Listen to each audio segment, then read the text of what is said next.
du futur, au Japon, il est déjà là.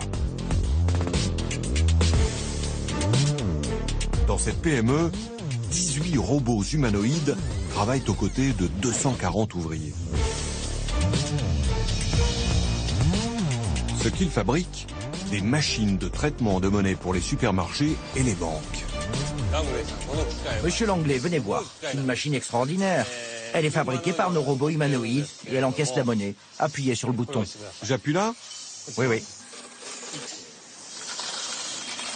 Voilà, et elle rend la monnaie.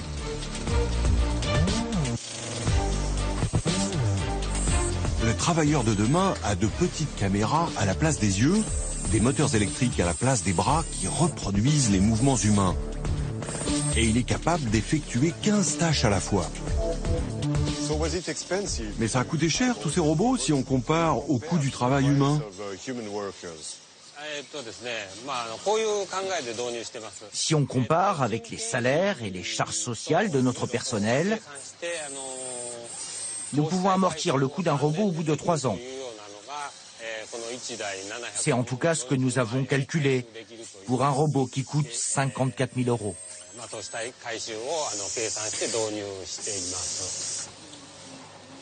Voilà 3 ans que le premier robot est arrivé dans l'usine. Il a été accueilli non sans appréhension. Qu'est-ce que vous avez pensé quand les robots sont arrivés? Est-ce que ça vous a inquiété? Au début, je me suis demandé si je n'allais pas perdre mon boulot. Ce robot, ça m'a surprise. Et puis, je l'ai trouvé extraordinaire.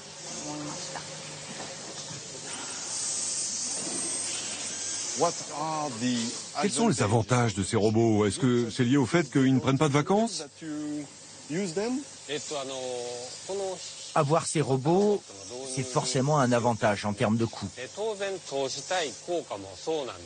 Mais pour tout vous dire, la vitesse d'un robot est équivalente à 70% de la vitesse d'un salarié humain. Et évidemment, ils ne prennent jamais d'heures de pause et ces robots ne font jamais d'erreur. Au final, leur productivité est la même que celle d'un homme.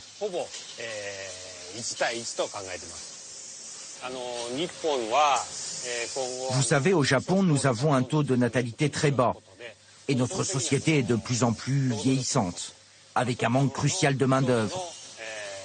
C'est pour ça qu'on a choisi cette solution d'automatisation avec ces robots humanoïdes.